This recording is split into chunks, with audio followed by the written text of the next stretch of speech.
Fix this, kid, and I'll give you 100 million. Dr. Harrison Blake jabbed his finger at 8-year-old Maya Williams like she was a pest. The little girl froze, clutching her backpack while her mother emptied trash around 200 silent investors. Blake's face twisted with cruel amusement. Maybe a child can solve what my MIT graduates can't. Vicious laughter rippled through MathCore Industries' boardroom. Maya's mother grabbed her arm, trying to drag her toward the exit. 2 million live-stream viewers watched the billionaire CEO destroy a little girl's dignity for sport. Behind Blake, screens blazed with error messages. His billion-dollar AI system had crashed 3 days ago. His team of experts stood helpless, shoulders slumped in defeat. Maya stared at those screens with unusual intensity. Her small fingers twitched like she was solving invisible equations. None of the adults noticed the spark of recognition in her dark eyes. They were about to learn the most expensive lesson of their lives. The crisis had started 72 hours earlier when MathCore's autonomous vehicle AI began making fatal calculation errors. Cars were crashing. Lawsuits were mounting. Blake's stock price had hemorrhaged $3 billion in 3 days. Now, in this marble-walled boardroom overlooking Manhattan, Blake faced the vultures. Toyota's executives sat stone-faced in the front row. BMW's team whispered urgently in German. Ford's representatives kept checking their phones, probably calculating how much market share they'd gain from MathCore's collapse. "Ladies and gentlemen," Blake's voice carried the desperation he tried to hide. "We're experiencing temporary technical difficulties with our core algorithm. My team assures me we'll have a solution within—" "Temporary?" Toyota's CEO cut him off. "Your system killed 4 people in Tokyo yesterday." Blake's jaw clenched. Behind him, 50 engineers hunched over laptops, their faces glowing blue in the screen light. Harvard PhDs, MIT graduates, Stanford prodigies, the best minds money could buy, all failing spectacularly. Dr. Sarah Carter, his lead architect, approached with trembling hands. "Blake, we've tried everything. Machine learning recalibration, neural network restructuring, complete algorithm rewrites. Nothing works." The live stream counter in the corner showed 2.3 million viewers now. Tech blogs were calling it the death of MathCore. Social media buzzed with memes about Blake's arrogance finally catching up to him. Maya watched from her corner, invisible to everyone except her mother, who worked methodically around the chaos. The little girl had been coming to these buildings since she could walk. While other kids played with toys, Maya studied the glowing numbers on abandoned monitors. She'd learned to read from discarded programming manuals, taught herself basic logic from overheard conversations between exhausted engineers. Her playground was the server room. Her lullabies were the hum of cooling fans. Blake paced like a caged animal. "This is why we maintain standards," he announced to no one in particular. "Real programming requires proper education, Ivy League credentials, years of rigorous training." His eyes swept the room dismissively. "You can't just walk in off the street and understand complex systems. Intelligence isn't democratic. It's cultivated through privilege, breeding, and elite institutions." Maya's mother, Rosa, bent over another trash bin. 20 years of cleaning these buildings. 20 years of watching brilliant people solve impossible problems while her daughter sat forgotten in corners. The irony would have been beautiful if it weren't so cruel. Blake's phone buzzed constantly. Board members, shareholders, competitors smelling blood. Every major tech company was preparing acquisition bids for MathCore's patents once the bankruptcy hit. "Sir?" his assistant whispered urgently. "The automotive executives are threatening to leave." Blake straightened his tie, forcing confidence he didn't feel. This demonstration was supposed to showcase MathCore's dominance. Instead, it was his public execution. The room's tension was suffocating. Billion-dollar deals hung in balance. Thousands of jobs waited for the verdict. The future of autonomous vehicles itself teetered on the edge of this single moment. Maya shifted in her chair, her young mind processing patterns that escaped the adults around her. She'd been watching their screens for an hour now, watching them chase complex theories while missing something beautifully simple. But she was just a kid. A cleaner's daughter, someone to be ignored, dismissed, forgotten. Blake checked his watch. The presentation was supposed to last 2 hours. He'd already burned through 45 minutes of stammering excuses and technical delays. "Perhaps," suggested BMW's representative with German precision, "we should consider alternative partnerships, Companies with more reliable systems. The words hit Blake like physical blows. His empire was crumbling in real time, broadcast to millions, witnessed by the industry's most powerful players. Rosa finished with the last trash bin and moved toward Maya. Time to go. Time to let the important people handle important things. But Maya's eyes remained fixed on those screens, her mind racing through possibilities that would change everything. What happens when the one person with the answer is the one nobody thinks to ask? Maya stood up as her mother reached for her hand. "Mommy, wait!" Rosa looked embarrassed. "Maya, no, these people are busy." But Maya's eyes stayed locked on the main display screen. Numbers and alerts flashed everywhere. While the engineers frantically typed, Maya saw something they'd missed completely. Blake was explaining to the automotive executives why they needed more time when Maya's small voice cut through the tension. "Excuse me." The room went quiet. 200 heads turned toward an 8-year-old girl who had no business speaking in this billion-dollar crisis. Blake's face darkened. "Not now, sweetheart. The adults are working." Maya took 3 steps forward, her backpack bouncing. "I think I see what's wrong." Uncomfortable chuckles rippled through the investor crowd. Toyota's CEO raised an eyebrow. BMW's team exchanged amused glances. "That's very sweet." Blake's voice dripped condescension. "But this is rocket science, honey. Maybe you should stick to coloring books."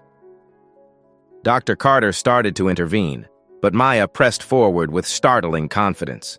"The computer is confused." Blake gestured at the wall of flashing screens.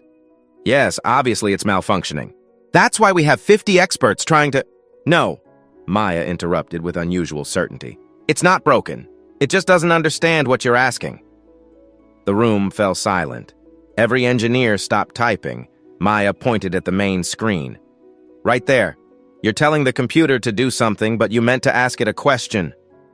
Dr. Carter squinted at the display, following Maya's finger to a specific line of code buried among thousands.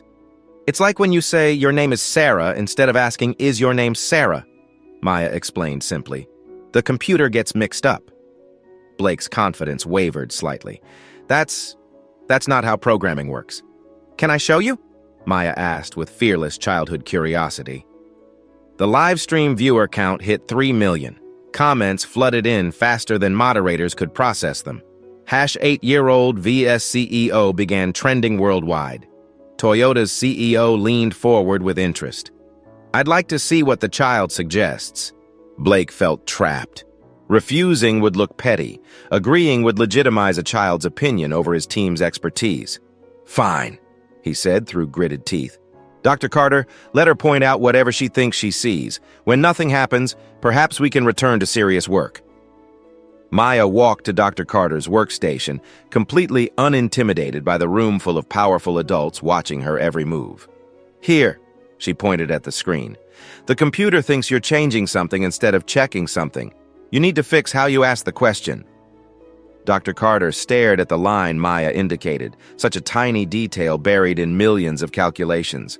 Her fingers trembled as she made the smallest possible change, one keystroke, one tiny symbol. She hit enter. The room held its collective breath. Error messages continued cascading for a moment. Then, one by one, they began disappearing. System status lights shifted from angry red to cautious yellow to triumphant green. Within 60 seconds, every screen showed perfect operation. The AI system hummed back to life, running smoothly for the first time in 3 days. Maya smiled with quiet satisfaction. Sometimes computers just need you to ask nicely. Blake stood frozen, watching his billion-dollar crisis dissolve because of advice from a child who wasn't even old enough for high school. The room erupted in whispers. Phones buzzed with urgent messages. The automotive executives sat up straighter, suddenly very interested in continuing negotiations. But this was just the beginning. What happens when an 8-year-old embarrasses the smartest people in the room on live television? The room exploded into chaos. Engineers rushed to their screens, confirming what seemed impossible. The system was running perfectly. 3 days of failure fixed by a child's observation. Blake's face cycled through disbelief, embarrassment, and growing anger. That can't be right. One tiny change? Our entire team missed one tiny change? Dr. Carter pulled up system diagnostics, her voice shaking with amazement. "Blake, she's right. The response time has improved by 40%. Error rates dropped to 0. Toyota's CEO stood up, suddenly animated. "Show us the performance metrics." The main screen is filled with green bars and upward trending graphs. Every measurement showed dramatic improvement. The automotive executives leaned forward, whispering excitedly among themselves. Blake felt his authority slipping away like sand. Even if that's true, which I find hard to believe, anyone could have spotted that eventually. It was just a matter of time. Maya tilted her head with the innocent wisdom that only children possess. "But you didn't spot it. And time costs money, doesn't it, Mr. Blake?" Nervous laughter rippled through the crowd. Several investors pulled out their phones, frantically texting updates to their firms. Blake's assistant whispered urgently in his ear about social media exploding. #Maya the Genius was trending alongside #Blake the Blind. Stock prices were responding in real time to a child's success. "This is ridiculous," Blake announced to the room. "One lucky guess doesn't make someone a programmer. Real software engineering requires years of training, advanced degrees, and systematic methodology." Maya looked around the room of 50 experts who had failed where she succeeded. "Maybe sometimes you just need fresh eyes?" Dr. Carter couldn't hide her fascination. "Maya, how did you see that when we missed it?" "You were all looking at the hard parts," Maya explained simply. "But the mistake was in the easy part. Nobody checks the easy parts." BMW's technical director spoke up. "What other easy parts haven't we checked?" Maya studied the screens again, her young mind processing patterns that escaped the adults. "There are more places like that one. Want me to show you?" Blake stepped between Maya and the screens. "Absolutely not.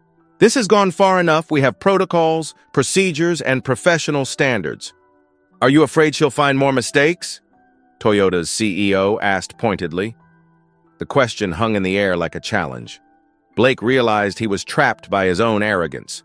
Saying yes would admit incompetence. Saying no would look like he was afraid of an 8-year-old. "Fine," Blake said through clenched teeth. "But when she can't find anything else, this charade ends." Maya approached the wall display with quiet confidence. She studied the scrolling code for 30 seconds, then pointed to another section. "Here, same problem. You're telling the car to speed up instead of asking if it should speed up." Dr. Carter checked the line. Her face went pale. "She's right again." "And here." Maya pointed to a different area. "The car thinks it should always brake hard instead of checking how hard to brake." More frantic typing, more confirmations of Maya's accuracy. "How are you doing this?" Dr. Carter whispered. Maya shrugged with childlike simplicity. "When my mom cleans windows, she checks every corner. You guys only looked at the middle parts." Blake watched his team of MIT graduates being schooled by a child who learned programming from watching through office windows. His billion-dollar company's reputation was crumbling on live television. "Even if she's found a few basic errors," Blake said desperately, "that doesn't mean she understands our complex systems architecture." Maya looked at him with surprising directness. "I don't understand everything, but I understand when something's asking the wrong question." Ford's representative spoke up. "How many more wrong questions are there?" Maya scanned the screens one more time. "Lots, maybe hundreds. They're everywhere once you know what to look for." The room buzzed with excitement and horror. Hundreds of errors meant their vehicles had been dangerous for months. It also meant Maya could potentially save lives. Blake felt his world tilting. "This is impossible. You can't just waltz in here and—" "Actually," interrupted BMW's technical director, "this child has demonstrated more practical insight in 10 minutes than we've seen from your team in 3 days." The live stream comments were going insane. Programming professors from MIT and Stanford were logging in to verify Maya's findings. Tech journalists were writing headlines in real time. Dr. Carter looked at Maya with newfound respect. "Would you be willing to help us find the other errors?" Blake's voice cracked with desperation. "She's 8 years old. This is a billion-dollar corporation, not a daycare center." "Then maybe," Toyota's CEO said coldly, "your billion-dollar corporation should hire better programmers." The insult hit Blake like a physical blow. His own clients were turning against him because of a child's success. Maya's mother, Rosa, finally stepped forward, overwhelmed by the attention. Maya, maybe we should go. These people have important work to do. No, said Ford's representative firmly. I think Maya's work is the most important thing happening in this room. Blake realized he was losing control completely. His experts were being outperformed. His clients were taking the child's side. His authority was evaporating in front of millions of viewers. But Maya wasn't finished. She had more surprises that would shake Blake's world to its very foundation. How many more impossible things can one 8-year-old accomplish before the adults admit they were wrong? Blake's phone exploded with notifications. His stock price had jumped 12% in the last hour. Tech blogs were calling Maya the child prodigy who saved math core. LinkedIn was flooded with posts about hiring practices and hidden talent. But the real pressure came from the room itself. The automotive executives were no longer thinking about leaving. They were thinking about how much money Maya could save them. Dr. Blake, Toyota's CEO said with new authority, I propose we extend this consultation. If this child can find critical errors your team missed, perhaps she can review our other systems. Blake felt the walls closing in. That's absolutely ridiculous. We're talking about life and death technology, autonomous vehicles that carry families, military-grade security systems. You can't just what? BMW's technical director interrupted. Trust someone who's already proven more competent than your engineers? The live stream viewer count hit 4.2 million. Major news networks were picking up the story. CNN was preparing a breaking news segment about the 8-year-old who outsmarted Silicon Valley. Maya stood quietly in the chaos, studying the newest screens Dr. Carter had pulled up. These showed MathCore's other major systems: traffic management AI, hospital equipment controllers, financial trading algorithms. Maya, Dr. Carter asked gently, what do you see in these? Blake lunged forward. Don't answer that! These systems control critical infrastructure. One mistake could what? Maya looked at him curiously. Make them work better like the car system? The room went silent at her simple logic. Blake realized his objection made no sense. If Maya improved the vehicle AI, why wouldn't she improve other systems too? Ford's representative pulled out his laptop. Dr. Blake, our internal analysis shows Maya's fixes have eliminated 93% of processing errors. Our liability insurance costs could drop by millions. Blake's desperation peaked. This is insane! She's a child. She doesn't understand liability regulations, compliance standards, corporate responsibility. Maya tilted her head. Do computers care about those things? What? The computers just want clear instructions, right? They don't care who gives the instructions, as long as they make sense. Dr. Carter smiled despite the tension. She has a point, Blake. Blake felt his last shred of authority slipping away. The child was too logical, too correct, too devastatingly effective. His assistant rushed over with urgent news. Sir, Microsoft is on line 1. Google is holding on line 2. They both want to discuss partnership opportunities with Maya. The room buzzed with excitement.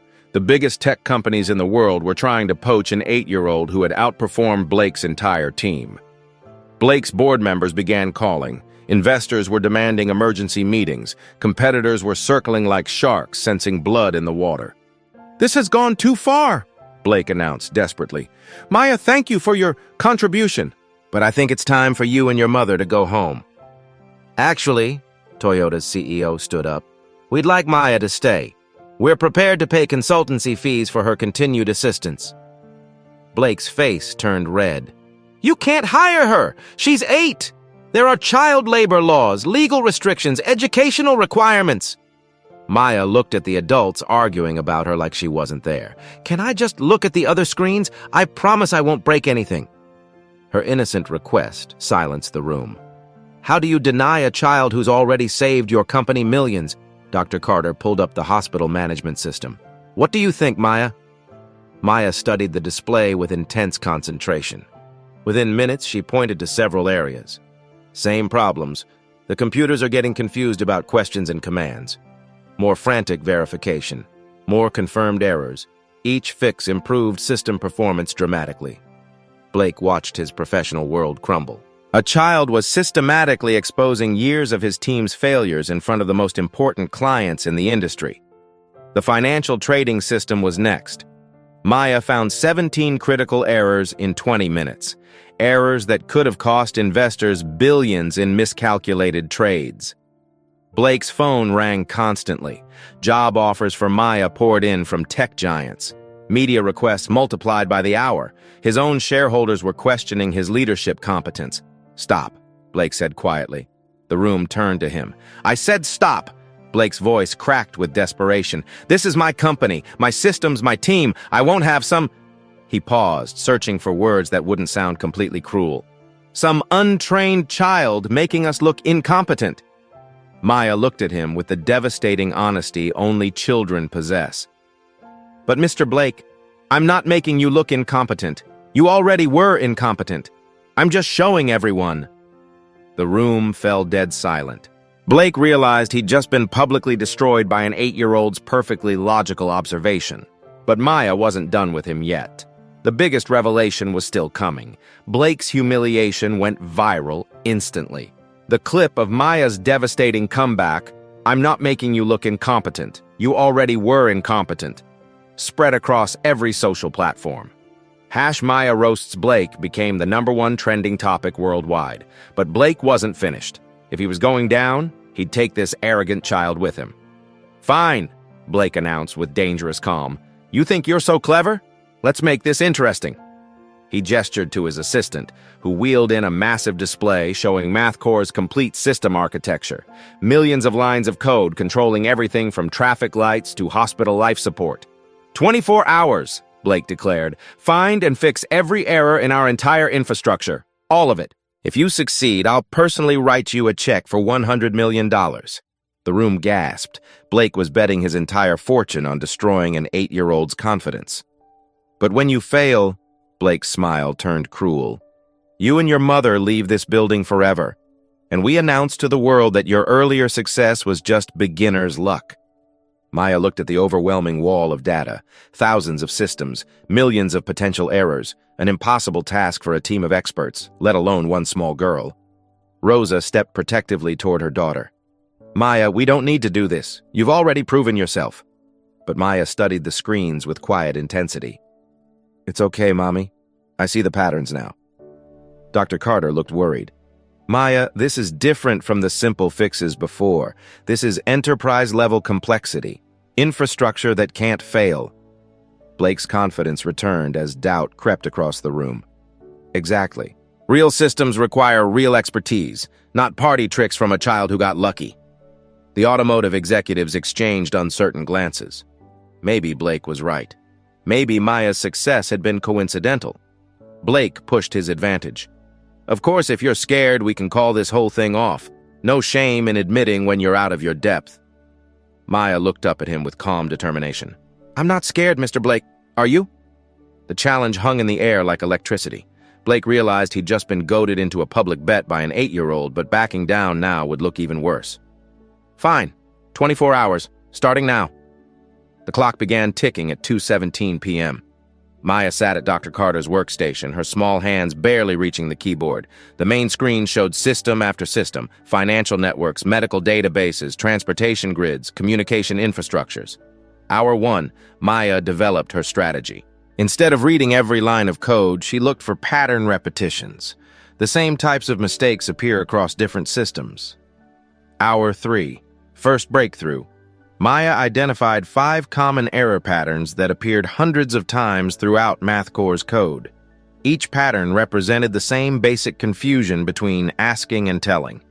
Blake paced nervously, checking his watch every few minutes. The live stream audience had grown to 6 million viewers. Betting pools opened on social media about Maya's chances. Hour 5. Maya's systematic approach began paying off.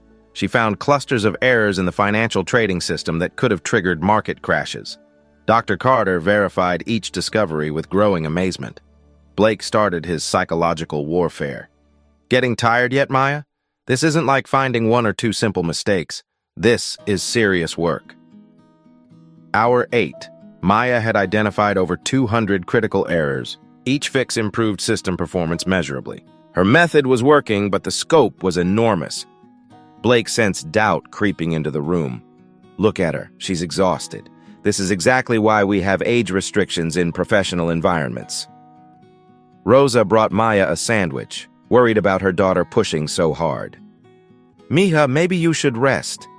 "I'm okay, Mommy. I'm starting to understand how Mr. Blake's programmers think. They make the same mistakes over and over." Hour 12. Midnight. Maya had found over 400 errors across dozens of systems, but thousands more lines of code remained unchecked. Blake's confidence grew as fatigue showed on Maya's young face. "Perhaps we should call this off. It's past a reasonable bedtime for children." The media coverage intensified. News anchors debated whether Blake was exploiting child labor or teaching valuable lessons about overconfidence. Hour 16.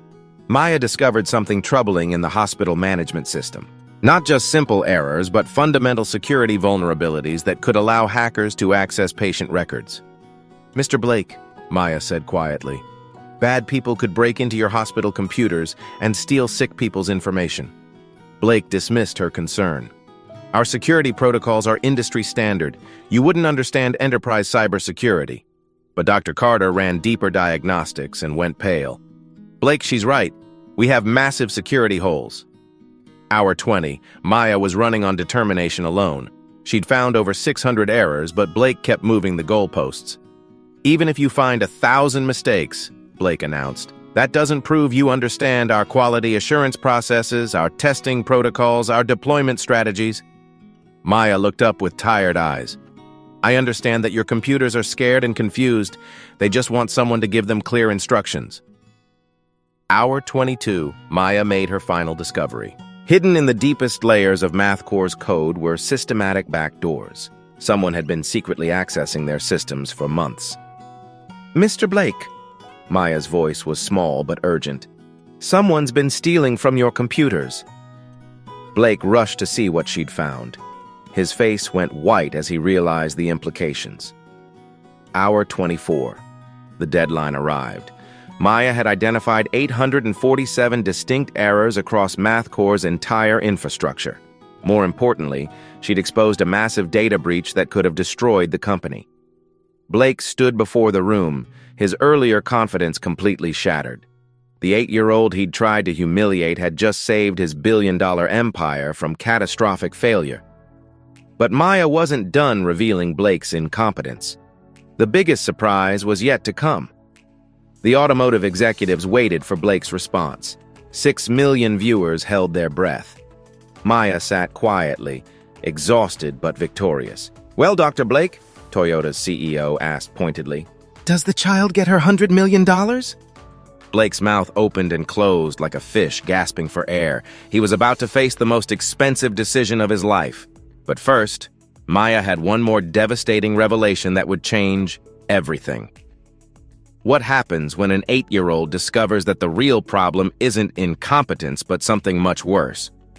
Blake stared at the evidence Maya had uncovered, his face cycling through confusion, fear, and desperate calculation. The back doors she'd found weren't random security flaws. They were deliberate, sophisticated, and placed by someone with intimate knowledge of MathCore's systems. "Ladies and gentlemen," Blake announced suddenly, his voice regaining artificial confidence, "I need to make an important clarification." The room fell silent, sensing a dramatic shift. "These aren't programming errors," Blake declared, pointing at Maya's discoveries. "These are evidence of corporate sabotage. Our systems have been deliberately compromised by external hackers." Confused murmurs rippled through the crowd. The live stream comments exploded with speculation about corporate espionage and cyber warfare. Maya looked up from her workstation, tilting her head with innocent curiosity.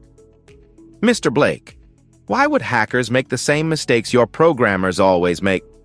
Blake felt a chill run down his spine. "What do you mean?" "The backdoors use your company's coding style," Maya explained with devastating simplicity. "Same spacing, same variable names, same comment format, even the same spelling mistakes." Dr. Carter rushed to verify Maya's observation, her fingers flying across the keyboard. Her face went pale as she compared the malicious code to MathCore's internal documentation. "Blake," Dr. Carter's voice trembled, "Maya's right. This matches our internal programming standards perfectly, down to the specific formatting rules we use in our training materials." The room buzzed with uncomfortable realization. If the sabotage matched Math Corps' internal standards, it couldn't have come from outside hackers. Blake's desperation peaked. That's impossible. External attackers could have studied our code patterns, reverse-engineered our methodology. Mr. Blake, Maya interrupted gently. The bad code was written at the same time as the good code. Look at the timestamps. Dr. Carter checked the file creation dates. Her gasp was audible throughout the room. The vulnerabilities were coded simultaneously with the main systems. This wasn't external sabotage, Blake. This was internal incompetence. Blake realized his lie was crumbling in real time. The back doors weren't evidence of criminal conspiracy. They were proof of systematic training failures within his own company. Even worse, Maya continued with childlike honesty. Your training program taught people to write code this way. You've been teaching the wrong methods for years. The automotive executives exchanged horrified glances. They weren't just dealing with security breaches. They were dealing with fundamental educational failures that had infected Math Corps' entire development process. Blake's assistant whispered urgently about stock prices plummeting as investors realized the scope of the company's institutional problems. Maya looked at Blake with curious innocence. Why did you try to blame other people for mistakes your company made? The question hung in the air like a sword, waiting to fall and destroy what remained of Blake's credibility. How do you explain lying to a child who's already caught you in the lie?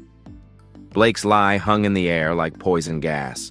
6 million viewers had just watched a billionaire CEO try to frame hackers for his own company's failures. The live stream chat exploded with accusations of fraud, incompetence, and corporate deception. But Blake wasn't finished destroying himself. You know what? Blake's voice cracked with desperation. Even if Maya found real problems, she doesn't understand the business implications. Fixing these systems could crash our entire infrastructure. We could lose everything. He turned to the automotive executives with manufactured authority. These aren't just technical issues. These are carefully balanced systems that have worked for years. One wrong change could trigger cascading failures across multiple industries. The fear campaign began working. Several board members nodded nervously. Toyota's CEO looked uncertain. BMW's technical director frowned with concern. Think about the liability, Blake pressed his advantage. If we implement untested changes based on a child's suggestions and something goes wrong, we could face lawsuits worth billions. Entire hospital networks could fail, traffic systems could collapse, financial markets could crash. Dr. Carter started to object, but Blake cut her off. Sarah, you're a brilliant programmer, but you don't understand corporate risk management. The legal department would never approve experimental fixes from an unauthorized consultant. The room's mood shifted. Blake's business argument sounded rational compared to Maya's simple technical logic.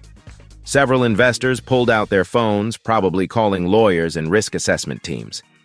Maya watched the adults argue about her like she wasn't there. For the first time since this started, doubt crept across her young face. Maybe, Maya said quietly, maybe Mr. Blake is right. Maybe I don't understand enough about grown-up business. Blake pounced on her uncertainty like a predator. Exactly. Maya, you're incredibly bright for your age. But real-world systems require more than just technical knowledge.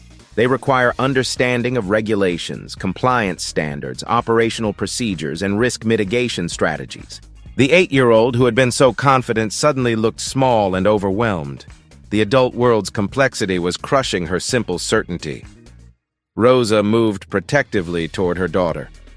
Maya, we don't have to do this anymore. You've already proven you're special. Blake's smile returned as victory seemed within reach. Perhaps it's best if Maya focuses on her education. Leave the professional work to professionals. But Dr. Carter knelt to Maya's level, speaking gently. Maya, you found real problems. The question isn't whether you understand everything about business. The question is whether the problems you found are real. Maya looked at the screens showing system performance metrics. Numbers don't lie. Data doesn't care about corporate politics. The computers are still confused, Maya said softly. They're working harder than they need to because the instructions aren't clear. But what if fixing them breaks something else? Blake pressed. What if your changes cause accidents? What if people get hurt because we listen to someone without proper training? Maya's eyes filled with uncertainty. The weight of potential consequences was too heavy for an 8-year-old's shoulders. Blake sensed complete victory. Sometimes the safest choice is to leave working systems alone, even if they're not perfect. The room fell silent. Blake had successfully weaponized adult complexity against a child's simple logic. But then Maya looked up with the devastating honesty that only children possess. "Mr. Blake, if the computers are confused, won't people get hurt anyway?" The question hit like lightning. Blake realized he'd just argued for maintaining dangerous systems to avoid the risk of fixing dangerous systems. Maya continued with innocent wisdom. "Isn't it scarier to keep broken things than to fix them?" Dr. Carter smiled despite the tension. Maya's right. The real risk is doing nothing. Blake felt his psychological victory slipping away. The child's logic was too pure, too correct, too impossibly reasonable. Maya stood up straighter, her confidence returning. "I don't know about business, but I know the computers are asking for help." The room waited to see if Blake would continue his desperate fight against an 8-year-old's unshakable moral clarity. But Maya wasn't done exposing the flaws in his reasoning. The final confrontation was about to begin. Can fear of change overcome the certainty that change is necessary? Blake realized his fear tactics were crumbling against Maya's unshakable logic. If he was going to destroy this child's credibility, he needed to attack her competence directly. "All right," Blake announced with dangerous calm. "Let's settle this once and for all." He gestured to his assistant, who pulled up MathCore's most complex system on the main display. Lines of code filled every screen, dense with mathematical algorithms and intricate logical structures. "This is our quantum encryption protocol," Blake declared. "It protects financial transactions worth $3 trillion daily. If even one calculation is wrong, the entire global banking system could collapse." The room tensed. This wasn't simple car navigation anymore. This was infrastructure that kept the world economy functioning. Blake smiled coldly. "Maya, if you're such an expert, fix this system too. But understand, one mistake here doesn't just crash a few cars, it crashes civilization." Maya studied the overwhelming display of quantum mathematics, cryptographic algorithms, and security protocols. Even Dr. Carter looked intimidated by the system's complexity. "Blake," Dr. Carter whispered urgently, "this is too much. She's just a child." "Exactly my point," Blake replied loudly enough for everyone to hear. "Real systems require real expertise, not party tricks from someone who learned programming by watching through Windows." The automotive executives looked uncertain again. Toyota's CEO frowned with concern. BMW's technical director shook his head doubtfully. Maya stood before the wall of incomprehensible code, looking smaller than ever. The live stream audience held its breath as 6 million viewers waited to see if the 8-year-old genius would finally meet her match. Blake pressed his advantage. "Of course, if this is too difficult, we can call it quits. No shame in admitting when you've reached your limits." Maya looked up at him with calm determination. "Mr. Blake, can I ask you a question first?" "What?" "Do you understand all this code?" Blake straightened with pride. "Of course. I designed the core architecture myself. PhD from MIT, specialization in quantum cryptography. Then can you explain why it's running so slowly?" Blake glanced at the performance monitors. The system was indeed running at only 60% efficiency, but that was normal for such complex operations. "That's acceptable performance for quantum-level encryption," Blake said dismissively. "Speed isn't everything when you're protecting trillions of dollars." Maya nodded thoughtfully. "But what if it could run faster and be more secure at the same time?" "That's impossible. In quantum systems, you trade speed for security. It's basic physics." Maya studied the screens again, her young mind processing patterns that escaped everyone else. "Mr. Blake, I think your quantum computer is making the same mistakes as your car computer." Blake laughed harshly. "Quantum encryption doesn't use simple if-then statements, Maya. This is advanced mathematics, particle physics, computational theory, far beyond." "But underneath all the hard math," Maya interrupted with startling insight, "the computer still needs clear instructions, right?" "Doctor," Carter moved closer to the displays following Maya's reasoning. "What do you see, Maya?" Maya pointed to a section buried deep in the quantum algorithms. "Here, the computer is trying to check if the encryption key is valid, but it keeps changing the key instead of testing it." Blake rushed to look where Maya was pointing. His face went white. That's not possible." The quantum verification protocol doesn't use assignment operators. But this part does, Maya said simply. The part that talks to the regular computers. Dr. Carter began frantically checking the code Maya had identified. Her gasps grew louder as she traced through the logic. Blake, Dr. Carter's voice trembled. She's found the bottleneck. The quantum processor generates perfect encryption, but the interface layer has the same assignment versus comparison errors we found everywhere else. Blake stared at his life's work being dissected by an 8-year-old. Even if that's true, the risk of modifying quantum encryption protocols is zero, Maya finished calmly, because I'm not changing the quantum part, just the part that asks the quantum part questions. The room fell dead silent as the implications sank in. Maya wasn't trying to rewrite rocket science. She was fixing the simple parts that talk to rocket science. It's like, Maya explained to the room full of adults, if you have a really smart friend who can answer any question, but you keep asking the questions wrong, so you get confused answers. Dr. Carter made the changes Maya suggested. One line of code, one tiny symbol changes in the interface layer. The system's performance jumped from 60% to 94% efficiency. Security strength increased proportionally. Quantum encryption was finally running at its designed capacity. Blake stood frozen as his masterpiece was perfected by a child's observation. The automotive executives erupted in excited whispers. This wasn't just about cars anymore. This was about every system MathCore had ever built. Maya, Toyota's CEO, stood up with newfound respect. How many other systems have this same interface problem? Maya looked around the room of screens displaying MathCore's entire infrastructure. All of them. Every system that talks to other systems has the same confused conversations. Blake realized his company hadn't just been underperforming for months. It had been systematically hobbled by training failures that infected every project, every team, every line of code his employees had ever written. The live stream audience watched in stunned silence as an 8-year-old revealed the fundamental flaw in a billion-dollar empire. Mr. Blake, Maya said with devastating innocence, why did you teach your programmers to write confused instructions? The question hit Blake like a physical blow. His training programs, his methodology, his entire approach to software development had been systematically flawed from the beginning. Dr. Carter pulled up system after system, applying Maya's simple fixes. Each correction improved performance dramatically.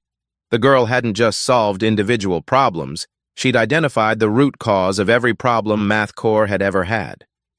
Ladies and gentlemen, Toyota's CEO announced formally, I think we've witnessed something unprecedented. This child has not only earned her $100 million, she's revolutionized our understanding of system integration. Blake opened his mouth to object, but no words came.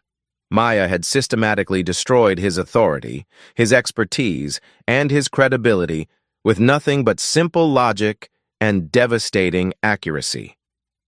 The room waited for his response. 6 million viewers held their breath.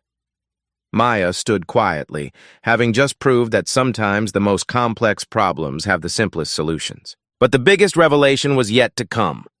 Maya's fixes had exposed something that would change everything about Blake's future. What happens when fixing the obvious problems reveals the hidden ones? As the room celebrated Maya's triumph, Blake's head of security burst through the door, his face pale with urgency. Sir, he whispered frantically into Blake's ear, we have a major problem. The system improvements have triggered our monitoring protocols. Blake's blood ran cold. What kind of monitoring? Maya's fixes didn't just improve performance, the security chief announced to the room. They've revealed something else. Our systems have been systematically compromised for the past 18 months. The celebration stopped instantly. Every head turned toward the security screens, now displaying evidence of massive data theft. Dr. Carter's face went white as she traced the exposed breach patterns. Blake, this is catastrophic. Someone's been using our performance bottlenecks to hide data extraction operations. Maya looked confused by the adult panic around her. What's data extraction? Stealing, Dr. Carter explained gently. When Maya made our systems run faster, she accidentally caught the thieves. The automotive executives gathered around the security displays, watching months of corporate espionage being revealed in real time. Customer data, Proprietary algorithms, trade secrets, all systematically siphoned through the same interface errors Maya had just fixed. Blake's assistant rushed over with more devastating news. "Sir, the FBI Cybercrime Division is on the phone. They've been investigating unusual data flows from our servers for months." The room erupted in whispers. This wasn't just about programming mistakes anymore. This was about national security, international corporate espionage, and criminal conspiracy. Toyota's CEO turned to Blake with cold fury. "You mean our vehicle designs, our customer information, our security protocols have been compromised for over a year?" Blake stammered helplessly. "We had no idea. The performance issues masked the security breaches completely." Maya raised her small hand. "Mr. Blake, does this mean the bad people were using your confused computers to steal things?" "Yes," Dr. Carter said grimly. "And if you hadn't fixed the confusion, we might never have caught them." The FBI agents were already en route. Stock markets were reacting to news of the breach. International partners were demanding emergency security briefings. Blake realized Maya hadn't just saved his company. She'd exposed the biggest corporate espionage case in tech history. But now came the final reckoning. With the whole world watching, Blake had no choice but to face the truth about what Maya had accomplished. What happens when a child's simple honesty exposes crimes that adults couldn't detect? The FBI agents arrived within an hour, transforming MathCore's boardroom into a crime scene investigation. News helicopters circled overhead. The world's media had descended on what began as a simple product demonstration and became the biggest corporate security story of the decade. Blake stood before the room that had witnessed his complete humiliation, his voice barely audible over the chaos. "Ladies and gentlemen," Blake began, his earlier arrogance replaced by broken humility, "I owe someone a very large apology and an even larger check." He turned to Maya, who sat quietly beside her mother, overwhelmed by the attention but still radiating calm confidence.